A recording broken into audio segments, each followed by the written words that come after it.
Hey guys, what's going on? It's Eli, back with another review video, and continuing on with Gene Hackman Movie Week. Only two left, yes. So, the second to last film that I'm reviewing that stars/features Gene Hackman, is a pretty good one. And, again, because, 1995 being a big year for Gene Hackman because doing 3 movies in 1 year, the first 2 that I had previously reviewed, and after those 2 came out, The Quick and the Dead and Crimson Tide, then came this, a comedy film, and a pretty good one. And especially because, Gene Hackman, I remember my mom telling me that Gene Hackman had done some comedy stuff before this, and say, one of my favorites, The Birdcage, and so on, but yeah. The fact that Gene, he plays his character straight, but he's still hilarious in this movie. It's like, best example, Leslie Nielsen, when he did comedy, he always played straight and still be hilarious. And yeah, so that the same goes for Gene Hackman in this, and of course, most notably, The Birdcage.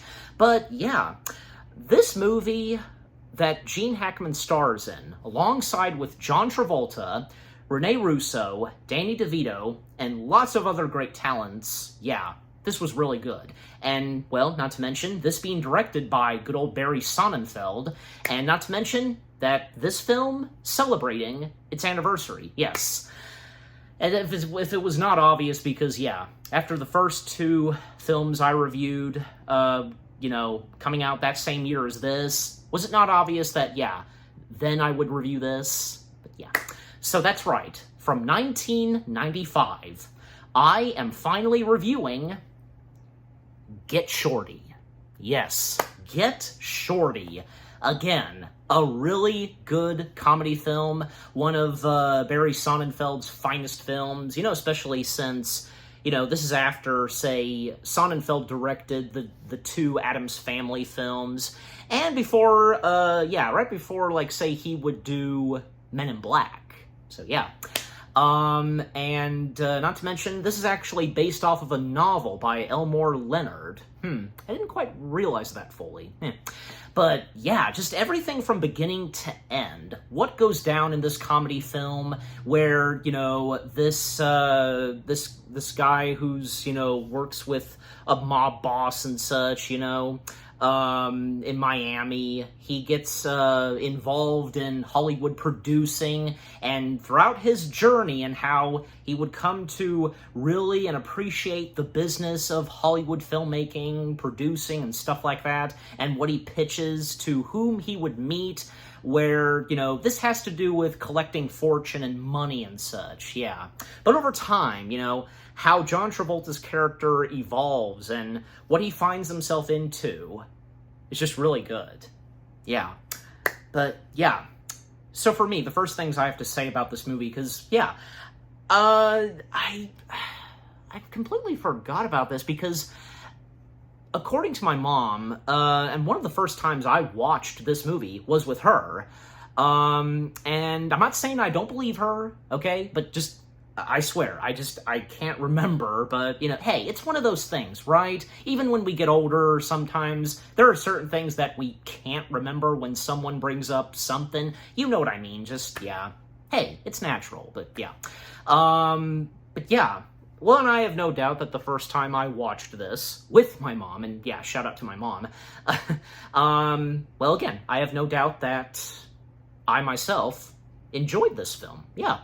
Everything that goes down in this, and with great casting and performances, and the hilarious moments, and some moments that, yeah, because, just like, oh my gosh, because some gruesome stuff, well, just, because we have, gangsters, mob bosses, stuff like that, and most of them, going after the fortune and money, and all that mob talk and stuff like that, and, them getting the money and so on, just, yeah.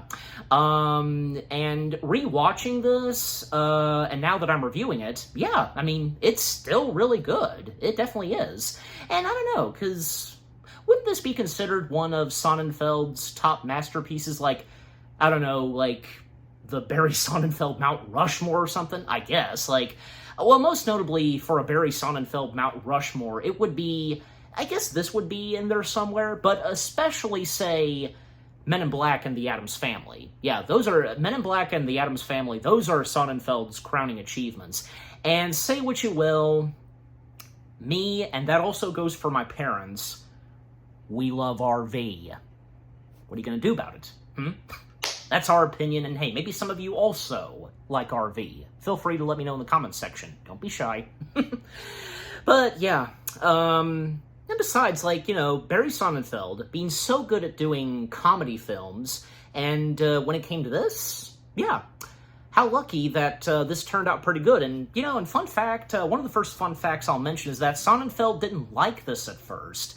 How Get Shorty turned out, the final results of it. But after a test screening and, to also put it at this, audiences enjoying it, he changed his mind. And that's good to see. Yeah, because if the audience enjoys it, then that would change your, what's the word, perspective? Yeah, I think so, yeah. On what you worked on and such. Yeah. And not to mention, because I also, as I recall also knowing that Sonnenfeld felt intimidated by Gene Hackman or something. I don't know. And even how John Travolta first felt, working with a great actor like Gene Hackman. The best I can remember and describe, but yeah, I heard something about that. Yeah. But, yeah, and I think, as I recall, like, I think Gene Hackman wasn't sure if he wanted to do this at first, but I think we'd all be glad he did. So, yeah, because I don't think, look, no offense to, say, Travolta, Rene Russo, and DeVito. All three of them are good, but especially Gene Hackman. Without Gene Hackman in this movie, who knows, like, how this movie would have actually turned out if we didn't also have Gene Hackman himself. Yeah.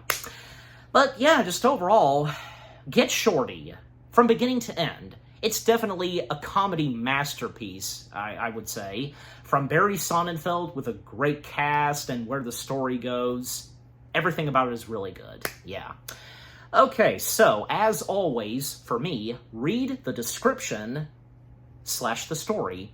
Chili Palmer is a Miami mobster who gets sent by his boss, the psychopathic, Bones Barambani, I think I'm saying the last name right, to collect a bad debt from Harry Zim, a Hollywood producer who specializes in cheesy horror films. When Chili meets Harry's leading lady, the romantic sparks fly. After pitching his own life story about as a movie idea. Yeah, own life story as a movie idea. Gotta slow down. Chili learns that being a mobster and being a Hollywood producer really aren't all that different. Okay. So, getting into the film itself, breaking it down, yeah. Because, well, first off, one of the first characters that we see is Chili Palmer himself being played by good old John Travolta. And along right next to him, and he doesn't have that much of a big part in this movie, Tommy Carlo being played by Martin Ferrero. Yeah, because, again, Chili Palmer, who is in the mob business, and, yeah, at a certain point, because, yeah, and at the start of this movie, like, things are not looking good, especially, with his mob boss, which being, again, yeah, as I read his name in the description / the story, Bones Barabani, but his first name is Ray, so we'll stick with Ray. How about, maybe I'll say his like, the two names, Ray Bones, that should be good enough, yeah. Ray Bones being played by Dennis Farina, yeah.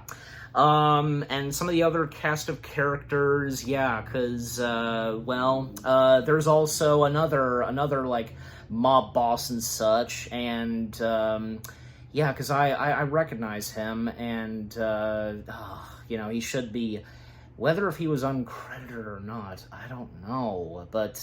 Okay, yeah, he's uncredited. He doesn't have that much of a big part in this, anyways. Jimmy Cap, he is the boss of Ray Bones, and Jimmy Cap being played by Alex Rocco, the late Alex Rocco. I recognized him doing a voice in Disney and Pixar's A Bug's Life, but more than that, of course. Again, just... what goes down at first with Chili Palmer and, with his boss, Ray Bones,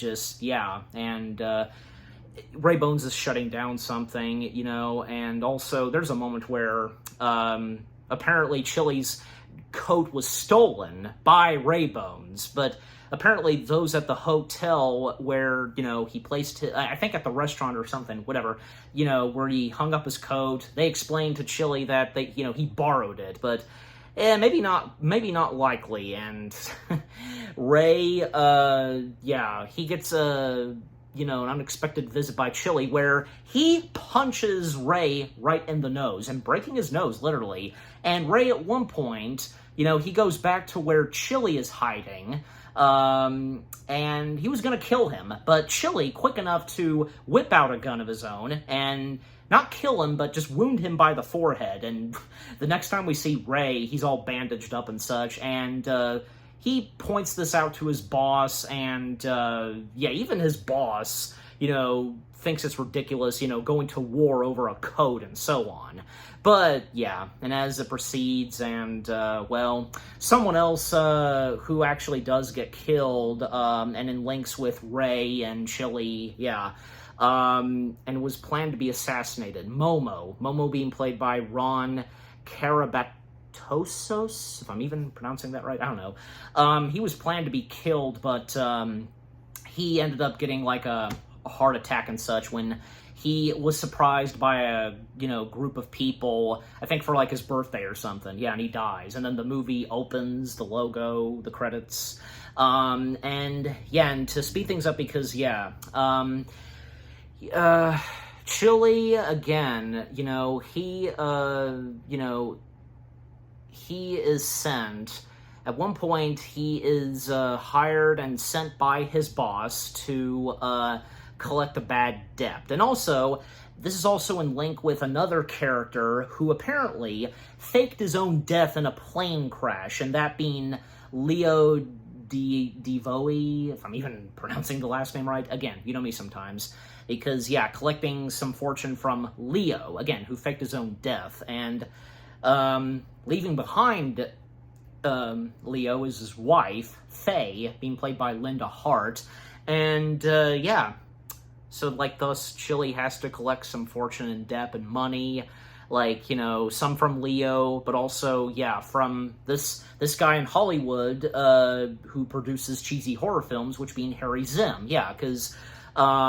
that's what Chili is supposed to do, and what he does, and oh my gosh, because Chili is... John Travolta, the performance he gives to Chili is amazing. The certain words and dialogue that Chili would do and say, and what he would do in order to collect the fortune, and also when he comes up with this idea that's based off of something that's actually has happened and he's involved with, what he's doing, and when he meets with Harry Zim and pitching, a movie and with its script and such, and to go ahead and mention him now, because, Harry Zim, being played by the late legendary Gene Hackman, and alongside with him, his girlfriend, because they're kind of together at first, being actress Karen Flores, being played by good old, lovely, talented Renee Russo.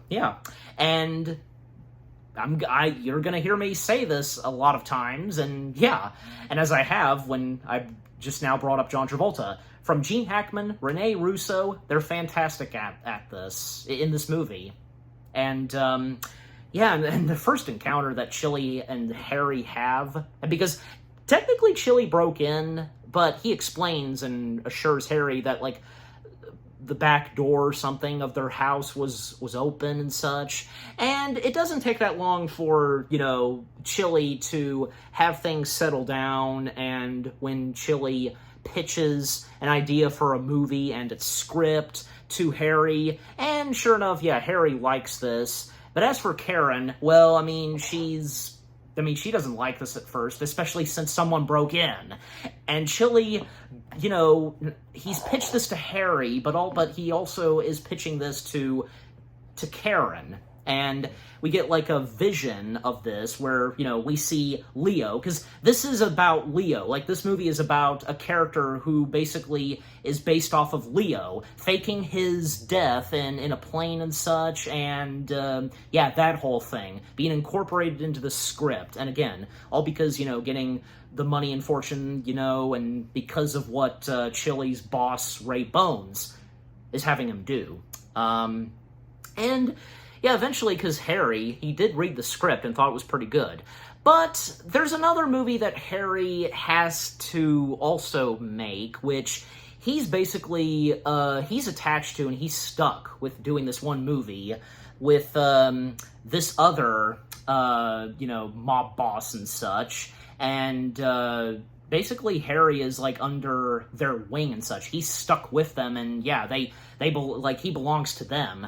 Bo Catlett. Yeah, that's his name. Bo Catlett, being played by Delroy Lindo. Yeah, good actor, and I know I've seen him in a bunch of other films. Yeah, I just have to go back and look, but yeah. And also some of the others that are linked with Bo Catlett. There's Bear, being played by the late legendary good old James Gandolfini, and coincidentally, that same year that Get Shorty would come out, both Gandolfini and Hackman, they previously were in another movie that same year, that was the last film I reviewed, Crimson Tide. So yeah, what a big coincidence for both of them. And man, James Gandolfini as Bear, man, because it's interesting to see James Gandolfini where he has, like, a long ponytail, but also a beard. Well, it wouldn't be a problem, like, we would see James Gandolfini with a beard, but with a ponytail? Yeah, that's quite different from James Gandolfini's, like, appearance and look, but that's part of the character. And not to mention that Bear is a daddy, because, and she's only credited as Bear's daughter, and Bear's daughter was played by 2 actresses, twins. And that was very common. And I'm pretty sure I've talked about this before, because, in some other films that I've reviewed where, there were some films where, one kid character would be played by twins, too. Just, very interesting. But, overall, Bear's daughter being played by Allison and Amber Waddle. I'm pretty sure, I'm pronouncing their last name right, and even, Bo, because he's very sweet and kind to Bear's daughter, kind of acting like an uncle to his daughter and such. I'm pretty sure we do hear the name of Bear's daughter, I'm pretty sure. Yeah, but anyways. Because again, them being linked with Harry, and this one film that Harry is supposed to produce and for it to be made is called Freaks, but because Chili stepped in and has pitched Harry an idea for another movie and such, which being Mr. Lovejoy. And that sequence where, Chili is going to meet, say, Bo, and one of the other characters that's linked with Mr. Bo. And that being Ronnie Wingate. Yeah, I think I'm pronouncing that right. Being played by John Grice, if I am saying that right, yeah. Chili has it all laid out, and specifically telling Harry to zip it, let him do the talking. And when they arrive, Bo and Ronnie, well, Harry does the complete opposite. I mean, with the pressure put on him, and, and he knows Bo and such. But Chili, not really. This is the first time he's meeting them, so, yeah, it's understandable, but still. Harry should have probably kept his mouth shut, but he doesn't. I mean, Chili trying to keep it all together, and, well, he's talking to them. And a lot of times in this movie, and which is in the script for Mr. Lovejoy, and a quote, one of the big quotes from this movie, look at me, like that's always brought up and such. And again, how it's incorporated into the script of Mr. Lovejoy from Chili, just, yeah. And also, the foul language in this movie, oh my gosh, like, it's so good in this. I mean, I'm just saying, because, yeah, it depends on how you feel towards movies with how they always have a lot of foul language. But I think in this, how it's done, how the foul language is said in Get Shorty, it's pretty good and hilarious. Yeah, a lot of F-bombs and so on. But anyways, but yeah, Chili trying his best, and, poor Harry, because, again, he couldn't keep his mouth shut, and Bo and Ronnie, they're pissed off about this, that all of a sudden, out of nowhere for them, Harry is going to be doing another movie and not immediately get to Freaks. I mean, even Harry assured them that Freaks will happen. It will happen, but it has to be put on hold for a little while, and so this can be made. So yeah. But also, one of the other big main characters that we get, and whom would be the perfect choice for the leading role of Mr. Lovejoy, who technically will be betraying Leo, that being Martin Wire. I think, yeah, I am saying the last name right. Being played by good old Danny DeVito. Yes, this is where we see Danny DeVito. But it would take we would see him physically at first when there's one moment where Harry and Chili, they're driving through Hollywood, Los Angeles, and Harry knows exactly where to locate and find Martin. He always goes to this restaurant at a specific time and so on, and yeah, Harry pointing out to Chili, and yeah, there we see Martin, but we don't see him fully quite yet. Like, he doesn't have any speaking lines yet for a little while.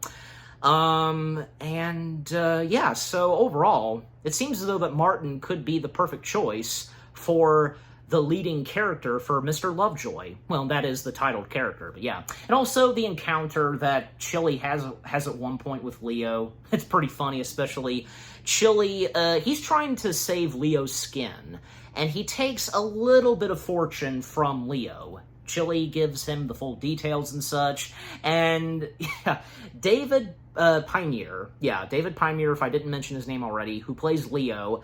Well, David Pioneer, he's fantastic, not to mention, if I remember correctly, yeah, he always plays that kind of character with that kind of bit of wardrobe and that type of hat. So, yeah, if you know David Pioneer very well, then you know. So, yeah, in any other movie that you've seen him in, but yeah, anyways.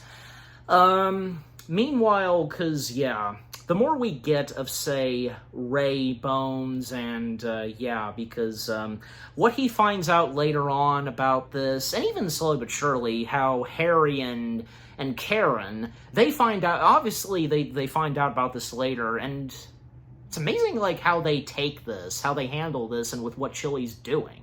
Yeah, because I seem to recall, and, when watching and rewatching the movie, that is, that, yeah, how they handled that, and because, obviously at a certain point they'd find out exactly what's going on, really, and what Chili's been doing. So, yeah, anyways. And by the way, more on Renee Russo. Again, she's fantastic, and the more chemistry and dialogue interactions that both Karen and Chili have are really good. Even there's one moment where Chili, he came back to the house that Karen and Harry were living in to apologize for breaking in, yet he once again broke in. Yeah. And how slowly but surely, he's starting to have feelings towards Karen. And as for Karen, well, she gets there eventually. Even at one point, Chili invited Karen for them to go see a movie. And it's that movie where we have Orson Welles and Charlton Heston in together, where Charlton Heston, that's described by Orson Welles in the movie Ed Wood, Charlton Heston playing a Mexican. Yeah, that movie. And I'll put the name of the movie in a text, yeah, because If you know that movie, you know, but still, yeah, that's the movie. And Karen's not really sure at first. But when that does happen, when Chili does end up going to a movie theater where they're playing that movie, and just so happens that Karen did show up towards the very end of the movie, and Chili is quoting some of the lines that haven't even been spoken yet, and it shows that, yeah, Chili, he really loves movies. Yeah, me too, and that goes for us, yeah. And of course I've been there too. Even if, like, I would know a line that's coming up, yeah, because I would quote it. I can't help it, yeah, because you sometimes can't help yourself to quote some lines that you know so well, right? So, yeah, that's great. And yeah, again, especially, and yeah, right to when, yeah, because Karen did finally show up, and right before the movie ended, that's when, yeah, things are starting to look really good towards Karen and Chili, yeah. And even, a little later on, they would meet with Martin. When we finally see Martin, yeah, because it goes really well. And when, because as I recall, like, how it's described early on in the film, like, it would be a challenge to approach Martin, but somehow, Chili, he did find a way. Yeah, because, yeah, and also, until I come back to Martin and such, yeah, because I didn't mention some of the other characters, like, most notably, Yayo. Yeah, Yayo, Portillo, being played by young Jacob Vargas. He's a good actor, and anybody would be familiar with what he's done. What I can think of that Jacob has done, well, he was one of the kids in. It's random for me to say this, but it's true. Jacob, before this, and he was a kid at that time, he was in one of those Ernest T. Bass movies, Ernest Goes to Camp, that one, so, yeah. If I got Ernest's last name wrong, I'm sorry, but, overall, Ernest Goes to Camp. He was one of those kids in Ernest Goes to Camp, so, yeah. But more than that, of course, but, yeah.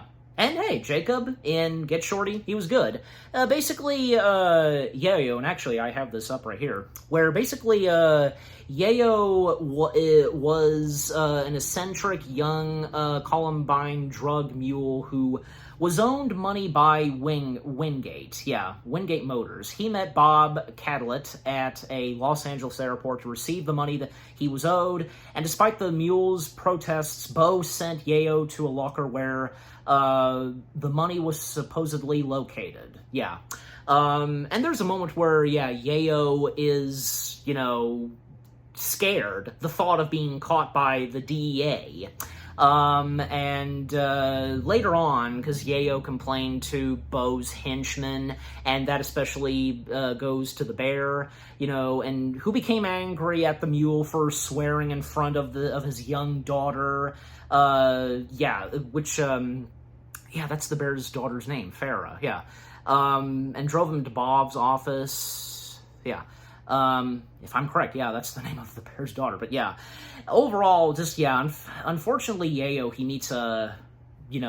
meets his end where, yeah, Bo has had enough with Yayo, and, he gets his gun out, and right out on a porch, and shoots him, and he falls off of the balcony, the porch and such, yeah. So yeah, poor Yayo, and because, what he was doing at first, and yeah.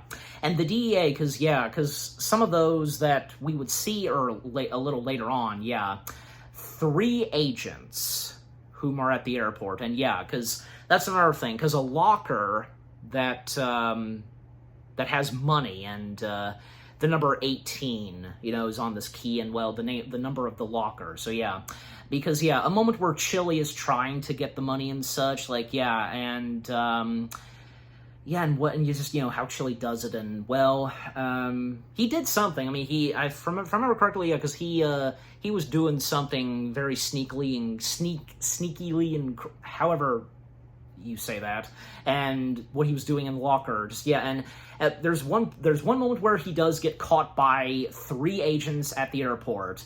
Agent Curtis, being played by John Gothran. Yeah, and I know him. He's a really good actor. Yeah, I've seen him in a good chunk of stuff.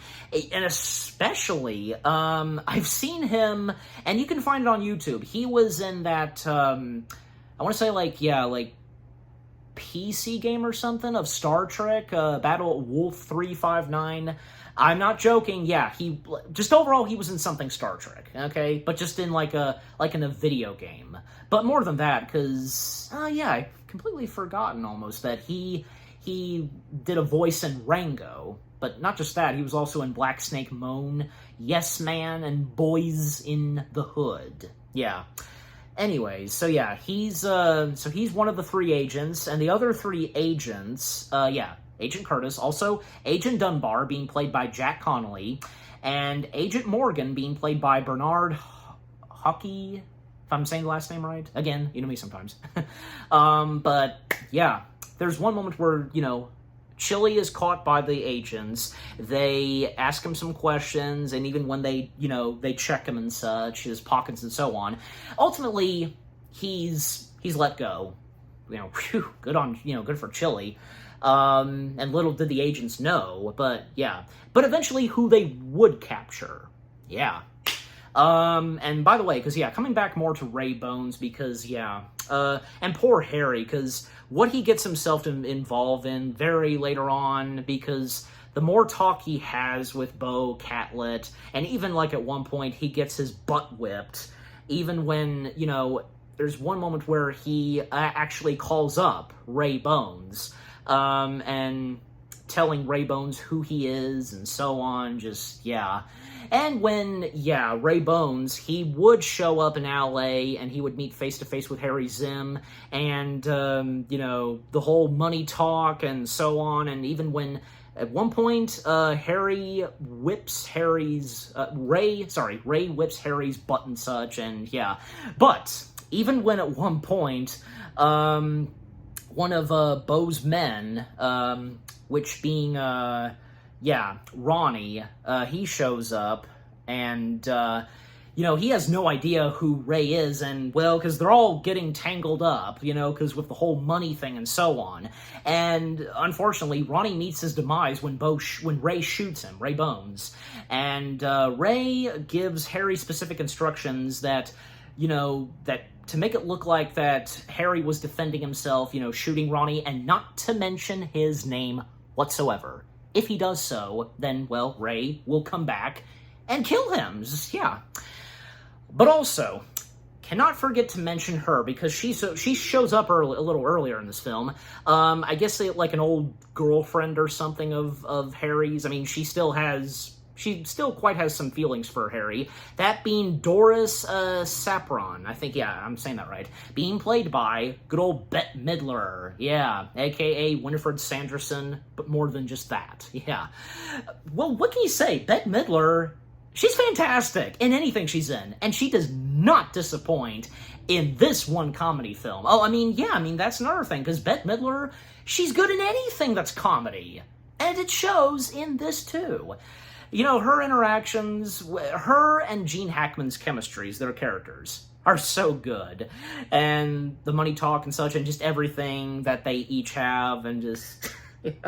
Even, like, when she meets with Harry, like, a surprise that she has where she whips off her coat, and, things getting a little steamy especially for her, and even when Harry, he does give in, just, And that's, right after that, that's when he did call up Ray, so, But coming back to, say, Martin, because, the talk and conversations that Chili and Karen have with Martin, and convincing Martin that he is perfect for the titled character of this movie that Chili has pitched to Harry.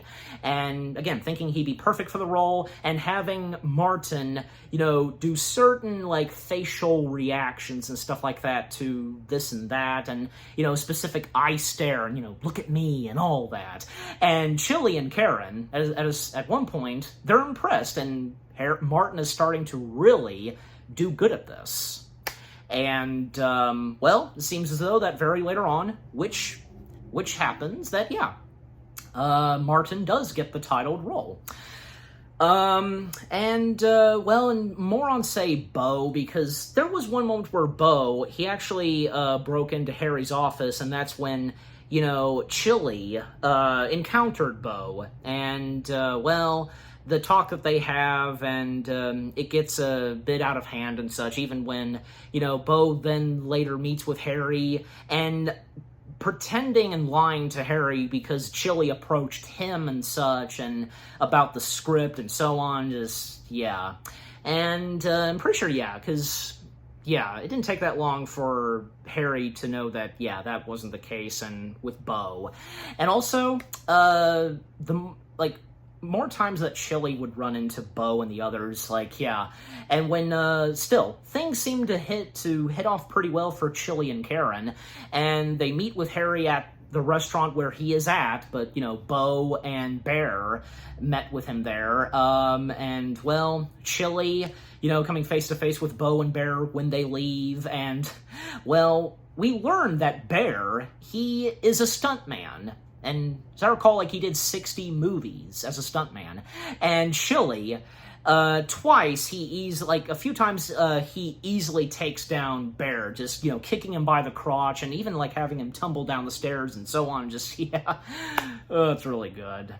But, yeah. And to speed things up still, because, yeah, again, with so much pacing, you know, and how it's done in this movie, and with, you know, the mob bosses, the villains, just, yeah, you know, between Ray and Beau, and I don't think, you know, not once did Beau no, they did not cross paths and such. But there is one moment where Beau is greeted by someone who, well, happens to be in relation with the late Yayo. He's his uncle, and apparently because Yayo's uncle is complaining, and because Yayo's mother, which being his sister, you know, that she's worried about him and so on, and just, yeah.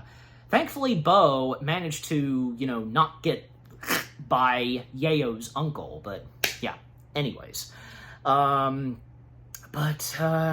Yeah, so, and still, speed things up because, yeah, more on Chili and Karen, because at a certain point, that's when they really start to connect, and yeah, there's one moment where they did sleep together and such, and this is after, and, well, even kind of during when, yeah, Harry, first encountered Ray in his own office, and yeah, he got his butt whipped, and he was very, very wounded, and after Chili and Karen, they had their evening together, well, they received a phone call that Harry is in the hospital, and they have to go check up on him and such. Doris is there, and also, the doctor who, who's a resident doctor, as he's credited, talking about the, injuries and such to, poor Harry. Resident doctor being, as he's credited, being played by, Patrick Breen. Yeah, Patrick Breen, probably best known for being one of the Thermians in Galaxy Quest.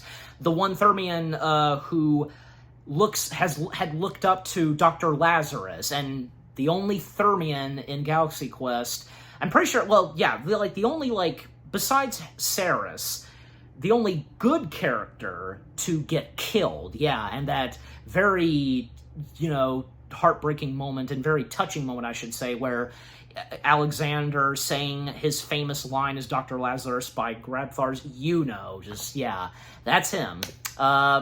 And even though he doesn't have a big appearance in this, he's still good, yeah. And yeah, Harry, he's kind of unable to speak, not to mention he's got one of those things around his neck and such, but yeah.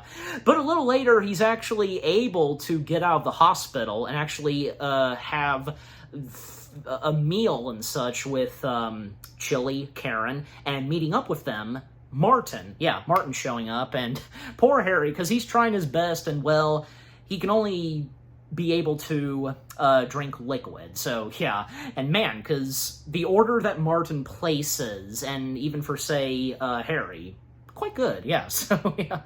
And he doesn't stay there that long, but just, yeah, overall, Martin, he's looking forward and definitely down to do this project where he's playing the titled character and such. Yeah.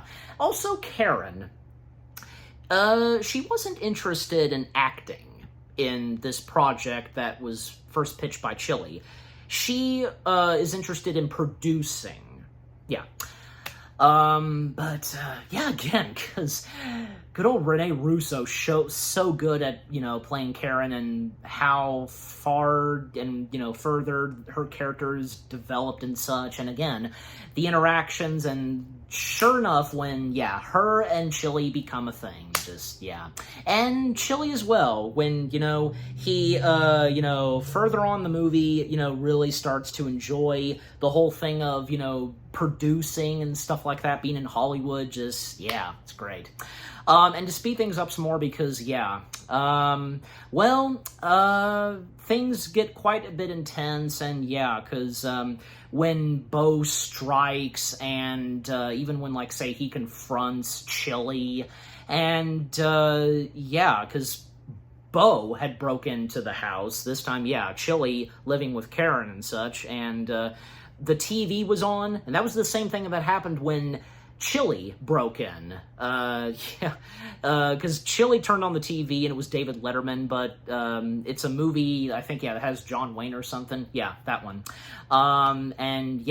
Bo, all he wants is the money, and Chili can be, let off the hook, as well as Harry, just, But, of course, that doesn't go too well, even when Karen, she lets out screaming and, Bo being held hostage, and just, Bo giving Chili specific instructions to, where to find him, his location and such at this house, to bring the money, and, that's what Chili does. Also, early on, another encounter that Chili had with Bear was pretty good, because once again, Chili managing to take down Bear, but it doesn't take too long for them to start to kind of patch things up, and when, Bear shares to Chili how many movies he's been as a stuntman, and just, finds it hard to believe, 60 movies, just, But, anyways, and ultimately, because when Chili shows up and, brings the money, and, it seems that they were gonna be let off the hook easily. Chili and Karen. Even a moment where Karen, she was placed in a bathroom and found it just pulsing, I guess that's the correct word, where, that Bo has a pink toilet. Okay, just, who would? I mean, I don't know, there could be some. But, but overall, Bo, he's not letting them off the hook.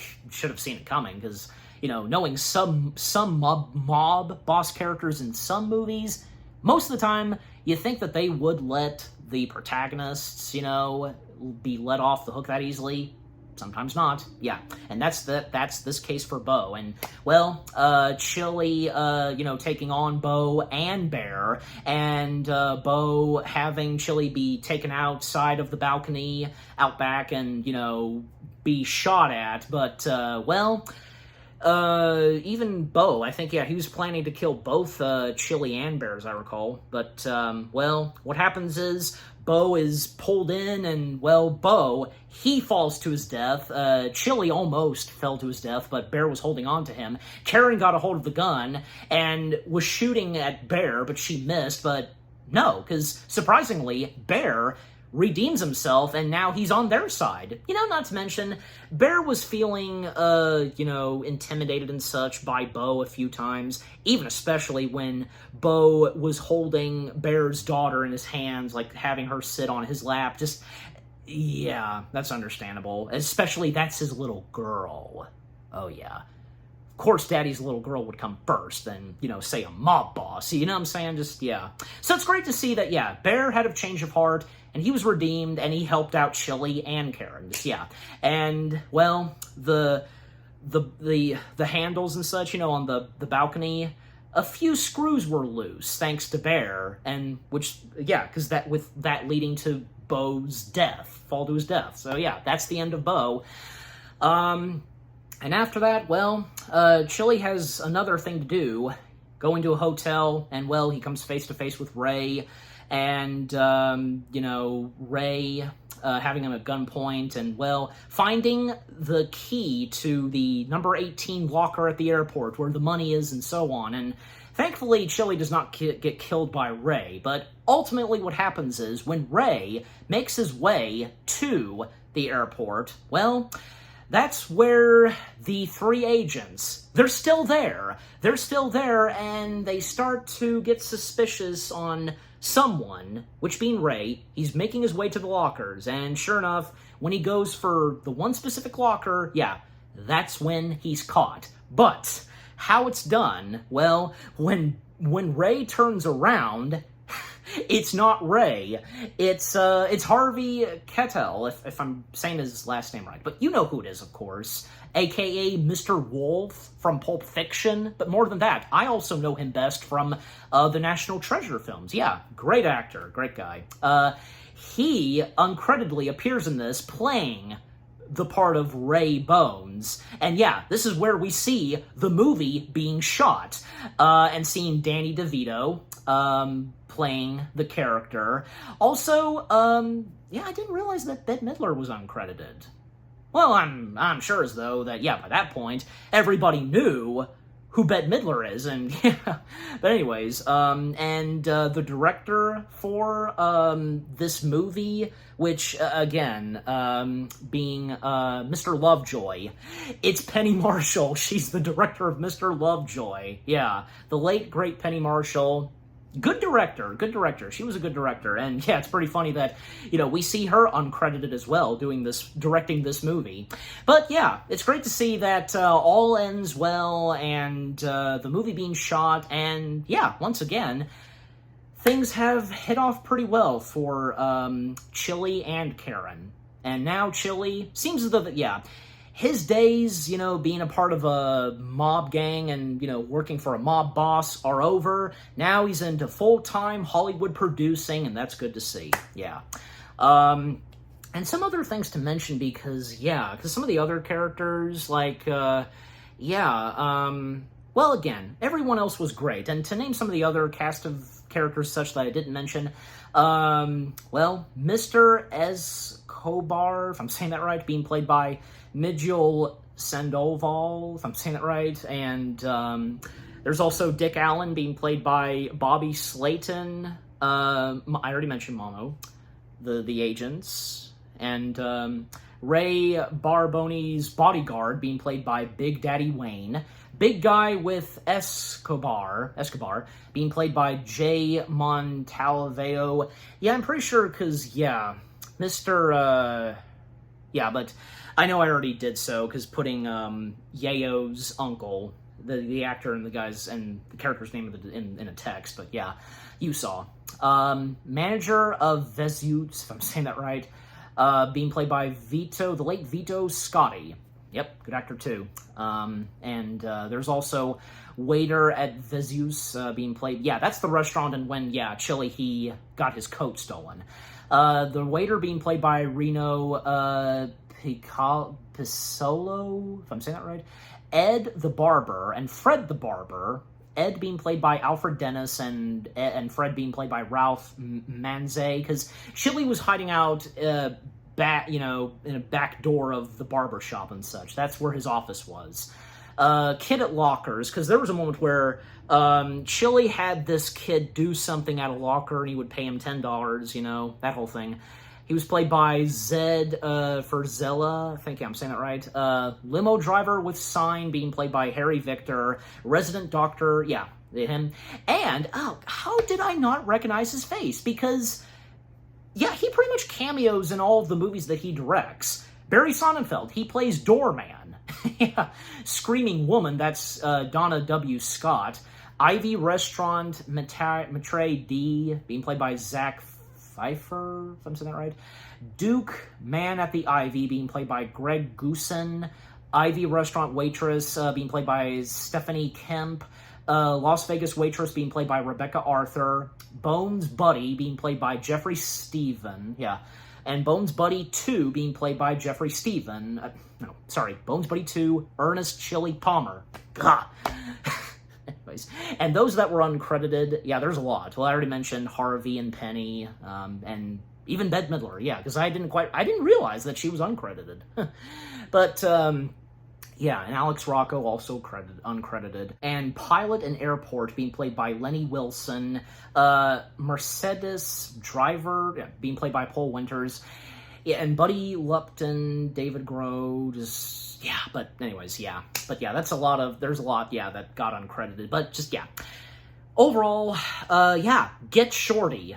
It's a really good comedy film from good old director Barry Sonnenfeld, and with a great cast of talents from John Travolta, Gene Hackman, just, yeah, everything about Get Shorty from beginning to end. The story, Barry Sonnenfeld's direction, great cast of people, again, from John Travolta, Gene Hackman, Rene Russo, Danny DeVito, Bette Midler, James Gandolfini, Dennis Farina, if I'm still saying his last name right, Delore Lindo, Danny Pymere, Martin Ferrero, Jacob Vargas, Linda Hart, John Coffrin, just, yeah, and everybody else that was a part of this. They all did great.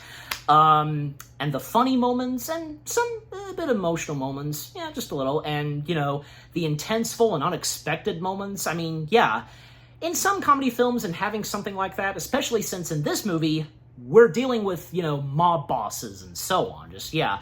And the climax, and just, you know, great moments here and there, just, yeah. And the music and score, really good too, just overall. Get Shorty. It's a comedy masterpiece from good old Barry Sonnenfeld.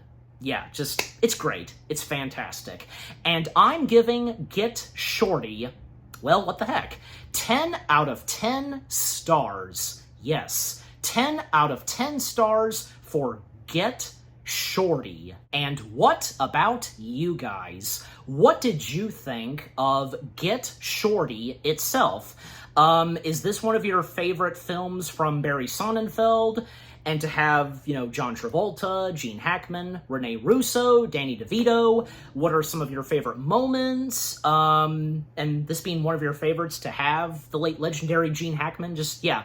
Did you get good laughs the first time you watched this? Certain parts and moments of the film you did not see coming? Were you surprised to see that some of them, you know, some of those, you know, big names who appear in this being uncredited? Just, yeah, overall, what do you think of Get Shorty itself? And with what I've had to say, my review on it, and yeah, what did you think of my review? Leave comments and give this review video a like, as always. And so, with all that being said, thank you very much for watching. I hope you guys enjoyed my review of Get Shorty. More review videos are coming your way. They're going to be awesome. Keep looking forward, and I'll see you guys in the next video / review. And, well, one more movie for me to review, a part of Gene Hackman Movie Week in memory / in tribute of Gene Hackman. Yes. Well, the last film I'll be reviewing that stars / features Gene Hackman, well, yeah, I know. It may not be the best last film that Gene Hackman did, and even, you know, because since this, you know, what I'm going to review is going to close off Gene Hackman Movie Week, but still, look, it seems acceptable for this to be the last one I review, part of Gene Hackman Movie Week, and seeing as how this was his last film, and he was no problem at all in this one other comedy film that he did, where he co-stars alongside with Ray Romano. I'm sure some of you probably know exactly what that is. Yeah. Again, stay tuned for that. Take care, happy anniversary to Get Shorty, and peace out. Look at me.